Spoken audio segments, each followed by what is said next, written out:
إنه من سليمان وإنه بسم الله الرحمن الرحيم. السلام عليكم ورحمة الله وبركاته. Daun salam, daun kentang, mudah-mudahan yang jawab salam cepat bayar hutang.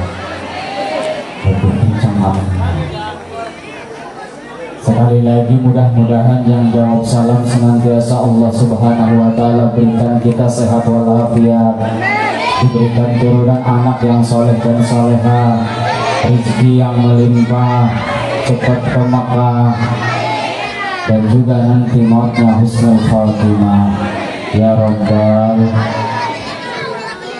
Assalamualaikum warahmatullahi wabarakatuh.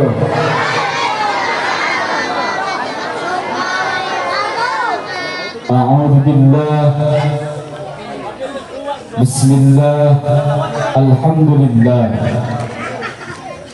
Alhamdulillahilladzi ja'ala salata imaduddin. Faqad aqamaha faqad aqamaddin. Wa man tarakaha faqad hadamaddin. Asyhadu an la ilaha illallahul malikul haqqul mubin. Wa asyhadu anna Muhammadan abduhu wa rasuluhu shadiqul wa'dil amin.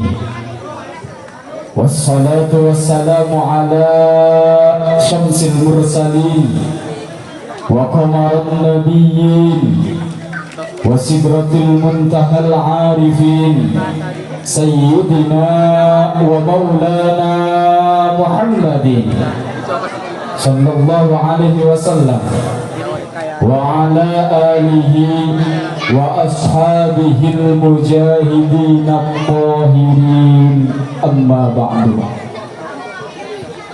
Faqad qala Allah ta'ala fil Qur'anil Karim wa huwa asdaqul qailin. A'udzu billahi minasy syaithanir rajim. Bismillahirrahmanirrahim. Subhanalladzi asra bi'abdihi lailan minal masjidil haram ilal masjidil aqsa. Al-ayah. Wa qala aydan fi ayatin ukhra wa laqad ra'ahu nazlatan ukhra inda sidratil muntaha. Wa qala nabiyyuna Muhammad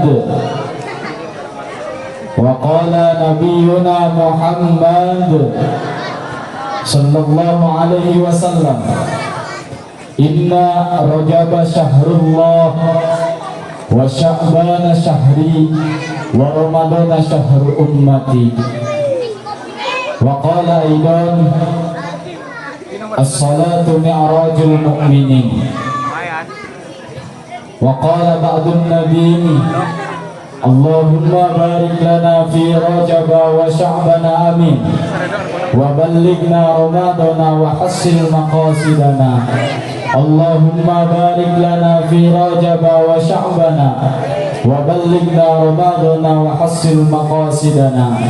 Ya Rabbi bil Mustafa balligh maqasidana wa fil lana ma madaya wasi'al karami. Ya Rabbi balligh maqasidana wa fil lana ya wasi'al.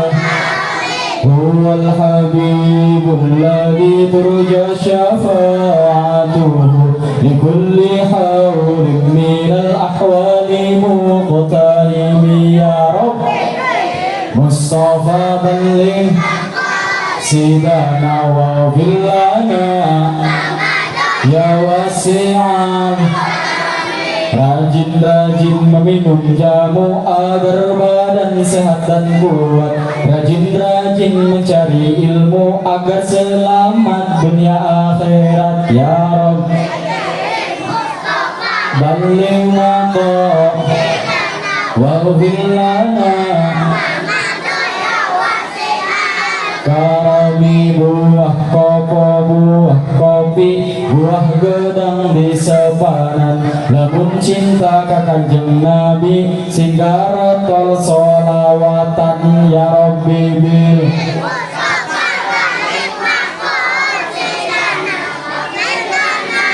mamado melak cabe di sisi huma, buah pandan warna ijo, awewe zaman ayeuna bisa dandan tu bisa ngejuk ya Rabbi bil galilako walubillana ya wasi'al karami, kini-kini dina jubleng lambu berem menang apun, nini rada gebleng rek dibelem malah nyumput ya Rabbi bil galilako walubillana ya wasi'al sadatil ulama minal muallimin wal hukama minal hadirin wa zumratal mu'minina wal mu'minat wal muslimina wal muslimat alladhina yahduruna fi hadzal makanil mubarak.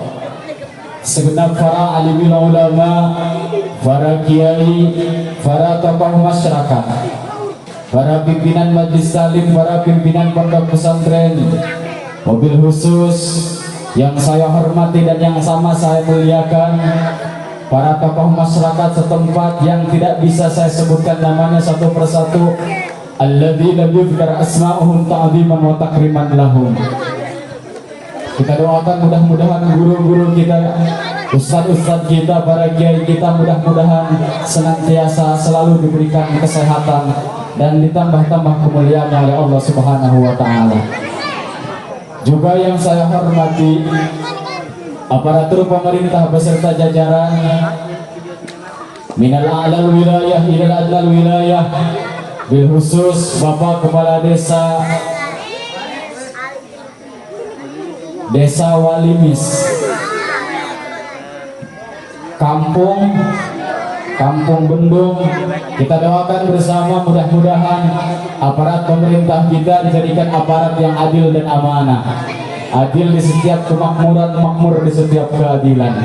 Teristimewa para panitia penyelenggara beserta masyarakat Kampung Bendung, mudah-mudahan pengorbanan para panitia beserta masyarakat baik dalam segi tenaga, ekonomi, pikiran dan lain sebagainya, mudah-mudahan Allah catat nanti di yaumil jaza akan menjadi samperan orang sadayana angkin jaga di yaumil kiamah. Mudah-mudahan ia kumpulan orang sadayana sing kasutkeun kana golongan qaumun alladzina ya'tuna min ba'di yu'minuna bi wa lam yaruni. Amin ya Allah ya Rabbal. Segala puja dan puji hanyalah milik Allah, penggenggam di setiap kejadian, penghelas di setiap napas, pengukuh di setiap kalbu.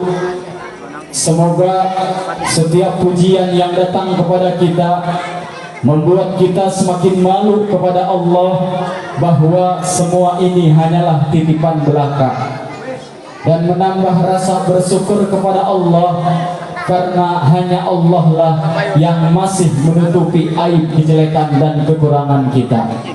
Selama ini penghargaan orang lain kepada kita bukan karena pangkat jabatan kita, bukan karena kecantikan ketampanan kita, bukan karena kecerdasan kehebatan kita. Demi Allah, satu-satunya yang membuat kita masih dihargai oleh orang lain karena hanya Allah lah yang masih menutupi aib, kejelekan dan kekurangan kita. Makanya jangan bangga dengan pujian, karena pujian adalah cobaan dari Allah, dan jangan kecewa dengan hinaan, karena hinaan orang lain kepada kita tak sebanding dengan kehinaan kita yang sebenarnya. Puji terindah senantiasa terukir keharibaannya, syukur termegah senantiasa mengalir atas asmanya.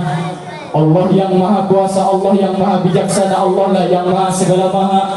Keajaiban, kudrah, inayah serta fadlnya lah yang telah mempertemukan kita di mahfalah yang penuh berkah ini. Mudah-mudahan pertemuan kita bukan saja menjadikan izinnya, tapi juga mendapatkan ridhonya. Amin ya Allah ya Rabbal. Air yang diturunkan oleh Allah mudah-mudahan menjadi saksi basahnya ibu-ibu, bapak-bapak, para jamaah sekalian, nanti bakal menjadi saksi hujan ini di akhirat nanti. Lebih baik terjebak hujan di saat rajaban daripada terjebak rasa sayang namun akhirnya ditinggalkan. Senandung kerinduan beserta cinta yang amat tajam, dalam bingkai salawat beserta salam semoga selalu terlimpah curahkan kepada baginda yang menjadi damba, Rasul yang menjadi pujian, sosoknya yang menjadi panutan, curah insan yang sangat mulia, insan yang sangat istimewa, insan yang mempunyai hati fabima rahmatin minallahi lintalahum, yakni Habibanal Karim Muhammad sallallahu alaihi wasallam. Tak lupa kepada keluarganya, para sahabatnya, tabi'in, atba' tabi'atnya, umumnya kepada kita selaku umatnya. Mudah-mudahan kita semua mendapatkan syafaatul ujma fi yaumil jaza. Amin ya Allah ya Rabbal alamin. Hadirin hadirat rahimakumullah, sebelum saya melanjutkan apa yang telah ditakdirkan dan dikudrah iradahkan oleh Allah, terlebih dahulu saya mohon dibukakan pintu maaf yang sebesar-besarnya, khususnya kepada para kesepuhan, para kiai, para ustadz. Bila mana penyampaian saya tak masuk dalam kitab, tak masuk dalam Quran, itu mutlak pada keburuan saya. Tapi jika ada benarnya, itu semua taufik hidayah dari Allah, fadl dari Allah. Dan juga ternyata di sini mayoritas ngomongnya bahasa Jawa ya Bu ya. Sedangkan saya dari Sunda.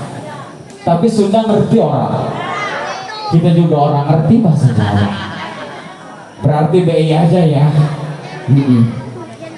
Hadirin hadirat rahimakumullah. Allah Subhanahu wa taala menciptakan bulan 12 bulan. Di antaranya Muharram dan lain sebagainya. Tapi sayangnya kritis manusia umat akhir zaman ini, banyak yang tidak ingat akan bulan-bulan Islam, tapi mereka lebih mengingat dengan bulan-bulan kafir. Mereka lebih ingat Januari, Februari, Maret, April dan lain sebagainya. Tapi mereka lupa akan Muharram, Safar, Rabiul Awal dan lain sebagainya. Betul? Bahkan banyak di sini yang namanya anak itu dari bulan. Lahir bulan Januari dikasih nama Januari. Lahir bulan Maret dikasih nama Maerot. Padahal kata Rasul, sammu auladakum bi asma'il anbiya. Namai putra-putramu dengan nama para nabi, Adam, Idris, Nuh dan lain sebagainya. Tapi ibu-ibu di zaman sekarang udah gak mau pakai nama-nama nabi. Alasannya kuno, masa anak gue panggilnya Adam. Terus apa harusnya? Alek. Ya. Namanya Alek, lehernya hapuran. Ini diantaranya. Coba saya mau tes orang sini, orang Bendung. Bu, bulan Islam yang pertama Muharram, yang kedua, yang ketiga Amulun, Rabiul, habis Rabiul Awal, habis Rabiul Akhir, habis Jumadil Awal, habis Rajab. Nggak ada ruah, nggak ada yang doa Allahumma barik lana fi Rajab wa arwah, nggak ada. Tapi bulan habis Sa'ban, Ramadan, habis Ramadan, habis Syawal, nggak ada Hafid. Julko, habis Julko ada Julhijjah. Nah, kebanyakan manusia lebih mengingat bulan Januari, Februari, yang padahal yang harus kita ingat itu adalah bulan Islam. Dan di antara bulan Islam ini ada 12 bulan ini, ada 4 bulan yang dimuliakan oleh Allah dalam Al-Quran. Minha arba'atun hurum, 4 bulan yang dimuliakan oleh Allah dalam Al-Quran. Yang pertama bulan Rajab, yang kedua bulan Muharram, yang ketiga bulan Dzulqa'dah, yang keempat bulan Dzulhijjah. Timbul pertanyaan, kenapa bulan Rajab termasuk bulan yang dimuliakan oleh Allah dalam Al-Quran? Sampai orang Bendung mengorbankan harta, tenaga, pikiran, panitia sampai babak belur, hujan-hujanan, sampai sendalnya juga hilang tadi. Dan rahasianya adalah bulan Rajab termasuk bulan yang dimuliakan oleh Al-Quran. Di bulan Rajab telah terjadi peristiwa yang amat dahsyat, peristiwa di Isra dan di Mi'rajkannya baginda Rasulullah Sallallahu Alaihi Wasallam. Sedangkan perjalanan dan peristiwa Isra Mi'rajnya baginda Rasul itu di luar konstatir, di luar adat kebiasaan. Perjalanan dari Masjidil Haram ke Masjidil Aqsa ditempuh dengan waktu yang amat singkat. Jadi jika kita pikirkan Rasulullah Isra dari Masjidil Haram ke Masjidil Aqsa, jika dipikir oleh otak, jika dipikirkan oleh akal, tidak akan terpikir. Lantas harus bagaimana jika kita percaya? Terkecuali jika kita harus percaya khusus bagi orang-orang yang besar keimanannya. Berarti masyarakat Kampung Bendung beserta para jamaah yang hadir di sini termasuk iman-imannya pada gede. Alhamdulillah. Ibu percaya akan Isra Mi'raj, berarti iman ibu-ibu pada gede. Alhamdulillah. Bapak-bapak soleh, ibu-ibu solehah. Amin. Enggak merasa solehah, rumah saat itu putus asa. Saya husnuzon ke ibu-ibu, ibu-ibu solehah. Soalnya pakai bajunya rapi, menutupi aurat, pakai jilbab rapi. Tapi di kampung orang tuh, ibu-ibu kalau pakai jilbab itu cuma dihadirin acara doang. Di kampung orang, ibu-ibu kalau pakai jilbab itu cuma ngehadirin ceramah doang. Di kampung orang, ini juga kampung orang sih, pakai jilbab bu, insya. Di rumah pakai jilbab, di rumah mertua pakai jilbab, kondangan pakai duit kondangan mah. Makanya keimanan masyarakat Kampung Bendung begitu luar biasa. Bahkan para ulama memberikan ultimatum bahwasanya man angkaral Isra faqad kafara. Barang siapa yang tidak percaya akan peristiwa Isra, maka orang tersebut dicap kafir. Muslim murtad, mukmin kafir jika seseorang tidak percaya akan Isra Mi'raj. Lantas apa hasil perjalanan dan peristiwa Rasulullah ketika Isra Mi'raj? Tak lain dan tak bukan melainkan ibu-ibu udah sholat isya. Ada yang udah, ada yang belum. Habis dari sini jangan lupa sholat isya, insya. Karena sholat ini adalah sesuatu yang amat penting. Sholat ini kunci kesuksesan seseorang. Sholat ini kunci ketenangan hidup. Bahkan ulama menjelaskan dalam kitab Mahfudhah, awwalu ma yuhassabu bihil abdu yaumal qiyamati shalah, fa in saluhat saluha sa'iru amali, wa in fasadat sa'iru amali. Amal pertama yang akan dihisab nanti di akhirat yaitu sholat. Bila mana amalnya bagus tapi sholatnya tidak bagus, amalnya gak kepake.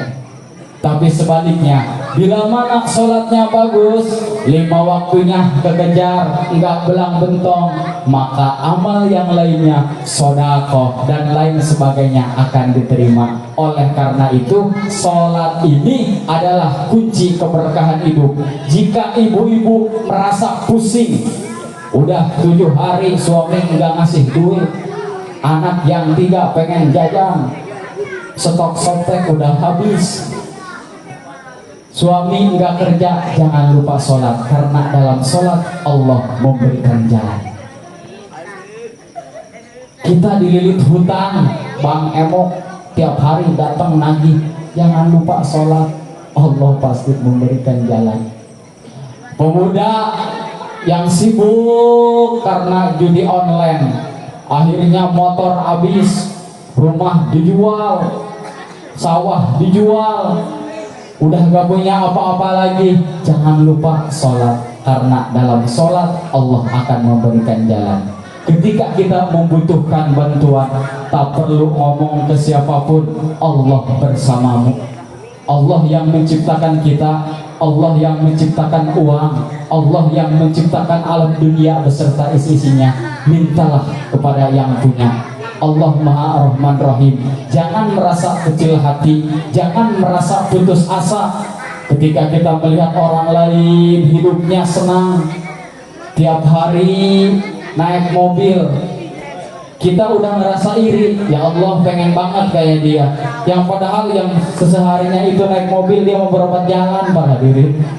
Kita harus bersyukur, ya Allah tiap malam berkahi milik rezeki kami, sehatkan keluarga kami, sehingga kami nanti mati dalam keadaan husnul khatimah. Ketika kita selalu membersamai Sang Pencipta, insya Allah semua akan ada jalannya. Makanya sholat adalah sesuatu dan kewajiban yang harus kita lakukan. Karena mau siapapun itu, siapapun orangnya yang tidak melaksanakan sholat, Allah akan melaknat. Siapapun orangnya, mau dia kaya, mau dia miskin, mau dia pejabat, mau dia rakyat, yang Allah minta itu cuma satu: kerjakan kewajiban yang telah aku berikan, yaitu sholat 5 waktu. Bahkan bagaimana jika kita sedang keadaan sakit, walaupun kita sakit, maaf walaupun orang itu lumpuh tidak bisa berdiri, sholatlah dia dengan cara duduk. Bagaimana kalau kita tidak duduk, sholatlah kita dengan posisi tidur berbaring. Ketika kita tidak sholat dengan tidur berbaring, sholatlah kita dengan posisi terlentang. Ketika sudah tidak kuat melaksanakan sholat dengan posisi terlentang, sholatlah kita dengan menggunakan mata kita, cukup membayangkan jika kita tidak mampu dengan keadaan sakit. Ketika kita merasakan mata pun sudah tidak bisa, sholatlah kita menggunakan hati. Ketika kita sudah bisa menggunakan hati, sah sholatnya. Pertanyaannya, bagaimana jika hati pun sudah tidak bisa membayangkan sholat? Ya tinggal dibawa ke masjid disolati, beres. Makanya jangan lupa, pertama hikmah peringatan Isra Mi'raj ini yaitu sholat 5 waktu. Insya jika badan kita sehat, akal kita sehat, berarti kita harus sholat. Beda lagi dengan orang yang tidak sehat, yang disebut dengan wong berarti kalau ibu punya suami ibu enggak sholat 5 hari, berarti ibu tiap malam dikelonin wong. Bapak-bapak punya istri tapi istrinya enggak sholat, berarti bapak tiap malam nidurin wong. Berarti jamaah di sini kalau tidak suka sholat berarti jamaah. Yang ngomongnya ngomong itu. Makanya yang tidak wajib sholat hanya wong edan. Siapapun yang sanggup, kalau bahasa Sundanya mah, yang malas melaksanakan sholat, ya udah tinggal edan aja, simpel. Pertanyaannya, bagaimana jika kita supaya sholat itu terasa enak kayak makan? Karena mau siapapun itu melaksanakan sholat itu pasti malas, betul Bu? Karena penyebab kita malas sholat, setiap detik, setiap hari kita selalu dibersamai oleh setan laknatullah. Yang padahal setan ini 80.000 tahun diam di surga sampai megang kunci surga. 20 tahun setan menjadi dosennya para malaikat. Kenapa setan diusir oleh Allah? Kata Allah dalam Al-Quran, wa in qala rabbuka lil malaikati isjudu li adama fasajadu illa iblis. Ketika Allah Subhanahu wa ta'ala memerintahkan kepada para malaikat, hei malaikat, aku telah menciptakan sosok manusia pertama di muka bumi ini yang terbuat dari tanah. Beliau adalah Adam alaihissalam. Oleh karena itu, usjudu, sujudlah kalian para malaikat. Kata malaikat, sujud ke siapa? Gusti. Usjudu li Adam, sujudlah engkau kepada Nabi Adam. Fasajadu, maka malaikat sujud kepada Nabi Adam alaihissalam. Illa iblis, terkecuali iblis laknatullah. Kata Allah, iblis, kenapa kamu tidak mau sujud kepada Nabi Adam? Kata iblis, ya Rob, aku diciptakan olehmu terbuat dari api, sedangkan Nabi Adam dia diciptakan dari tanah. Saya nggak mau masa api sujud ke tanah. Pertama yang membuat sombong itu adalah iblis laknatullah. Pertama adanya sombong itu adalah iblis. Makanya kita hidup tak patut sombong. Harta, kecantikan, pangkat dan jabatan hanyalah titipan. Tak perlu dan tak takut ketika kita ingin dibangga-bangga, ingin dipuji, karena semua hanyalah milik Allah. Kita dari Allah, sekarang di dunia Allah, dan akan kembali lagi ke Allah Subhanahu. Maka kata iblis, ya Rob, aku tidak mau. Kata Allah, ya wis, keluar dari sini. Kata iblis, tapi sebelum saya keluar, saya punya permintaan. Apa kata Allah? Berikan saya panjang umur sampai kiamat. Permintaan tersebut yang diminta oleh iblis diijabah oleh Allah. Oke, kamu iblis, saya berikan panjang umur sampai ke hari kiamat. Makanya setiap hari, setiap detik, setiap malam, siang, begitupun iblis selalu menggoda kepada kita. Samping kanan iman, samping kiri iblis selalu menggoda kita. Ini juga kan mau ke sini, pasti dilema. Di Bendung ada Rajabah, tapi hujan. Kata iman, udah berangkat aja, nanti biar dapat pahala. Kata iblis, jangan, mending nonton TV enak rebahan sambil scroll TikTok. Kata iman, berangkat aja, pahalanya sayang tuh. Akhirnya yang hadir di sini mah, masya Allah, tetap hadir, alhamdulillah.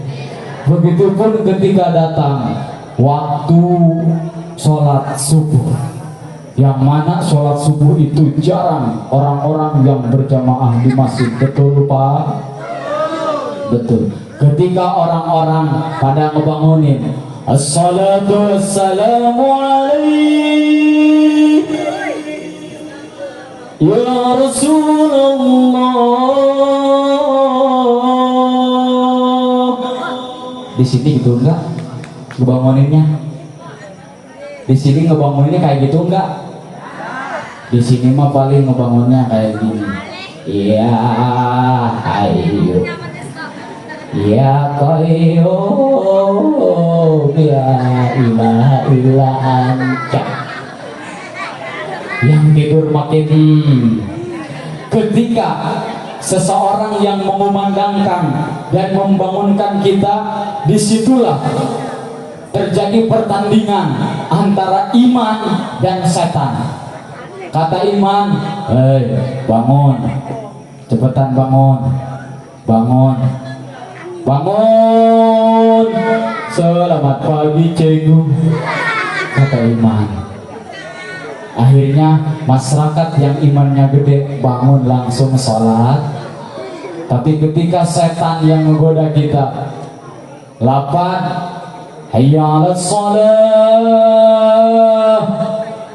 setan langsung, udah tidur aja, tidurlah, tidurlah.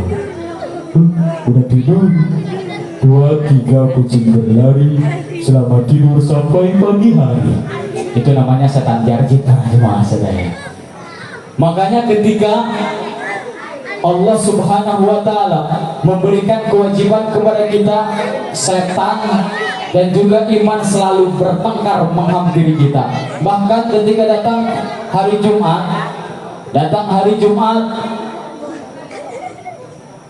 keropak suka lewat kan Pak ya, keropak suka lewat, di kantong ada 100.000, 50.000, 20.000, 10.000, 5.000, 2.000. Kira-kira Pak yang dimasukin ke kotak berapa?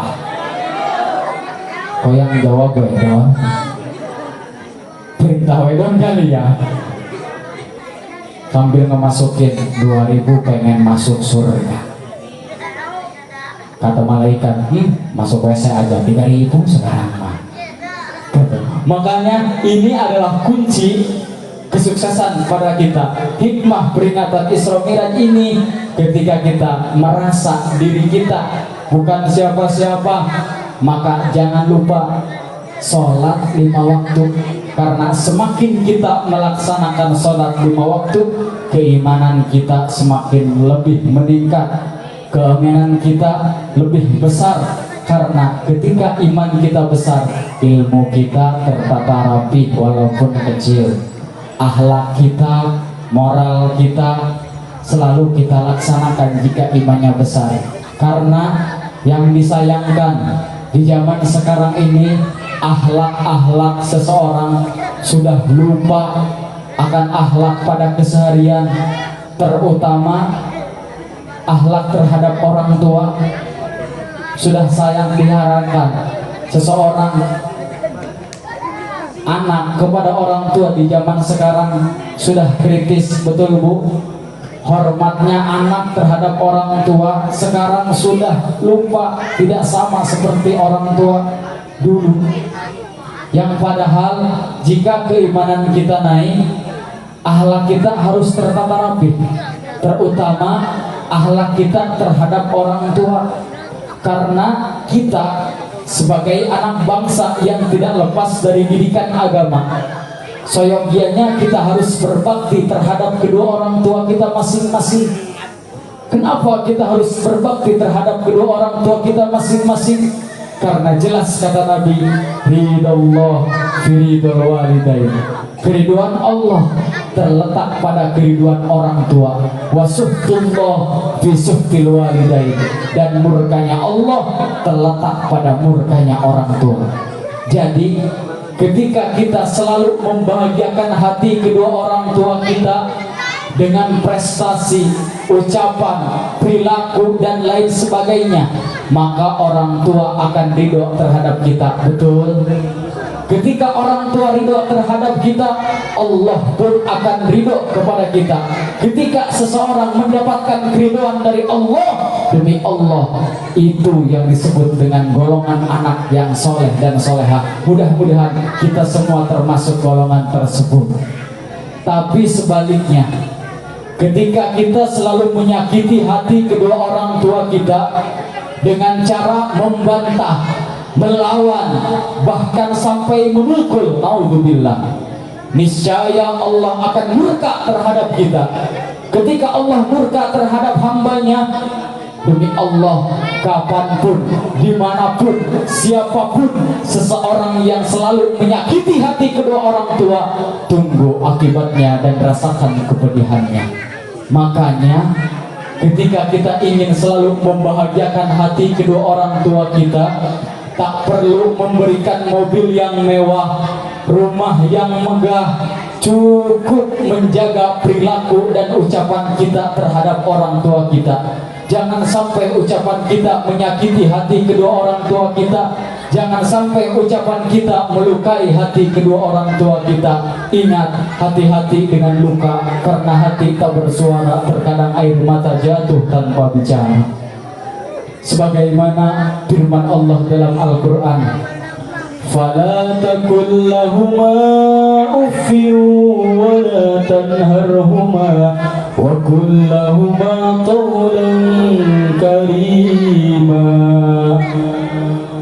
Wallahu a'lam bimuradih bidzalik.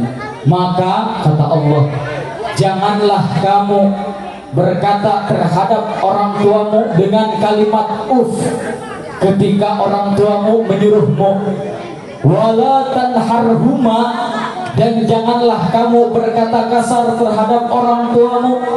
Lantas bagaimana agar kita termasuk golongan anak yang baik? Wa kullahuma qaulan karima, katakan perkataan yang baik dan mulia agar bisa membahagiakan kedua orang tuamu.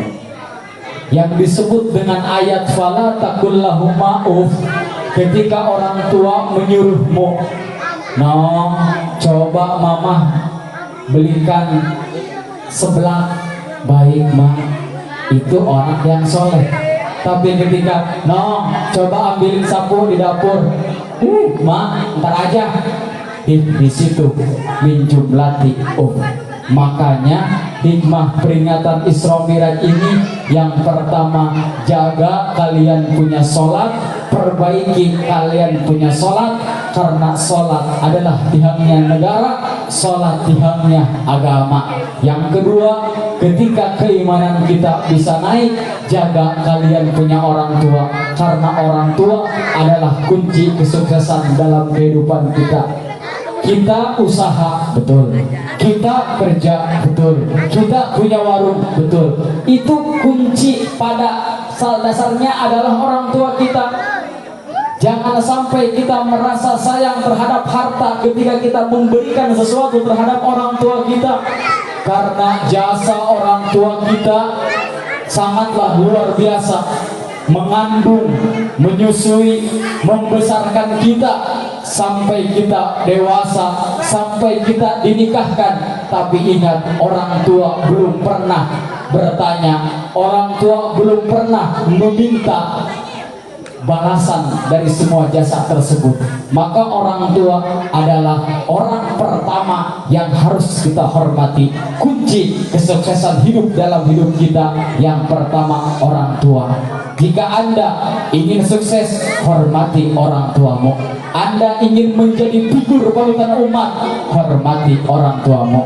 Anda ingin hidupnya selalu tenang, senang, bahagia, bahagiakan orang tuamu. Bahkan seseorang ulama pernah berkata, jika hidup kita ingin mulia, jika hidup kita ingin sukses, yang pertama yang harus kita ladeni, yang harus kita dampingi ialah orang tua kita. Ingat, ulama berkata surga di bawah telapak kaki. Bahasa Siloka berkata surga di bawah telapak kaki ibu. Tapi kunci di situ bukan surga ada di telapak kaki ibu, melainkan keriduan ibu itu terletak pada telapak kakinya. Hikmahnya nih, bagi para remaja, bagi siapapun yang masih ada orang tuanya, jika hidup ingin sukses, ingin mendapatkan hati orang tuamu, yang pertama usahakan setiap hari Jumat cuci kaki kalian semua. Cuci kaki ibu kita, cuci kaki bapak kita. Nggak bisa seminggu, sebulan sekali. Nggak bisa sebulan sekali, setahun sekali setiap Idul Fitri. Nggak bisa setahun sekali, seumur hidup sekali. Kita harus melaksanakan cuci kaki ibu, cium telapak kakinya. kunci pertama. Saya ngerasa ilmu nggak punya, tapi alhamdulillah tahadusan dunia mah tiap Jumat saya selalu mencuci kaki ibu saya. Makanya nih para remaja ataupun yang masih ada orang tuanya, hikmah Rajaban oleh-oleh dari saya, pulang dari sini ngomong ke orang tua, "Ma, Bu, saya pengen mencuci kaki ibu, silahkan nak." Sehabis gitu kita dudukan ibu kita di kursi, ambil air pada baskom, dudukan ibu kita, kita ngomong dari lubuk hati kita yang terdalam. Kita ngerasa belum pernah membahagiakan orang tua, ngomong di hati kita yang paling dalam, "Ma, hampura, selama ini Ma begitu banyak jasa kepada saya, dari mulai mengandung saya, dari mulai menyusui saya, sampai saya dilahirkan oleh emak. Saya nangis tengah malam, tapi emak tak pernah gentir, tak pernah lelah untuk mengurus saya. Hingga saya sekarang dewasa, saya dibiayai oleh emak, sampai saya dikasih rumah, sampai saya dinikahkan. Tapi sampai detik ini, maafin saya. Saya belum bisa jadi orang yang bisa membahagiakan emak. Saya belum bisa menjadi orang yang sukses. Saya belum pernah memberikan uang sebesar yang saya punya. Tapi dibalik itu semua, saya minta keriduan dari emak. Saya pengen didoain sama emak. Ketika anak bisa ngomong seperti itu terhadap orang tuanya, khususnya ibunya, demi Allah, hati orang tua akan terketuk. Cucuran air mata orang tua akan meneteskan air mata. Orang tua tidak akan berkata apa-apa, hanya bisa meneteskan air mata dengan rasa gembira, dengan rasa bahagia. Hatinya berkata, "Ya Rob, terima kasih telah menciptakan anakmu yang begitu luar biasa. Ya Rob, anakku begitu luar biasa sampai mau meminta maaf. Ya Allah, keringatku di saat aku mengeluarkannya, keringatku di saat mendidiknya, keringatku di saat mengurusnya terbayar dengan tangisan anak mencuci tanganku beserta kakiku." Ketika hati orang tua, hati ibu tertetes dan tersentuh oleh anak, demi Allah, aras pasti bergetar, malaikat turut ngaminah. Ketika anak berdoa dan ibu berkata, "No, mudah-mudahan No menjadi anak yang sukses." Ketika ibu mendoakan anaknya dengan tangisan yang begitu haru, meskipun hati yang berkata karena kesedihan ibunya melihat anaknya sampai berjuang mencium kakinya, demi Allah, doa tersebut akan diijabah. Meskipun ibunya bodoh pun untuk orang lain, tetapi doa ibu terhadap anaknya itu adalah keramat. Doaul walid li waladihi kadoail anbiya li ummatihi. Doanya orang tua terhadap anak itu ibarat doanya Nabi terhadap umatnya, ina pada diijabahnya. Oleh karena itu, pesan saya, hikmah di peringatan Isra Mi'raj ini cukup dua. Yang pertama, jaga kalian punya sholat, jaga kalian punya orang tua. Karena dua tersebut insya Allah akan menuju kesuksesan. Mudah-mudahan kita semua menjadi anak yang sukses, baik di dunia ataupun di akhirat. Amin ya Allah ya Rabbal. Mungkin cukup sekian yang dapat saya sampaikan, kurang dan lebihnya mohon dimaafkan, dan hanya kepada Allah saya memohon ampunan. Undur ma qala wala tangur man qala. Sekian dari saya. Allahumma barik lana fi Rajab wa Sya'ban, amin. Wa ballighna Ramadana wa hasil maqasidana Allahumma hasil maqasidana wa balligh muradana bil khair. Allahumma inni as'aluka salamatan fid din wa afiyatan fil jasad wa taubatan qabla al maut wa maghfiratan ba'da al maut. Allahumma hawwin 'alaina fi sakaratil maut wa najatan minan nar wal afwa indal hisab. Rabbana atina fid dunya hasanah wa fil akhirati hasanah wa qina adzabannar. Allahumma ighfir lana wa li walidina warhamhuma kama rabbayana shaghira. Wal afu minkum. Alhamdulillahirabbil alamin. Sekian dari saya. Wassalamualaikum warahmatullahi wabarakatuh.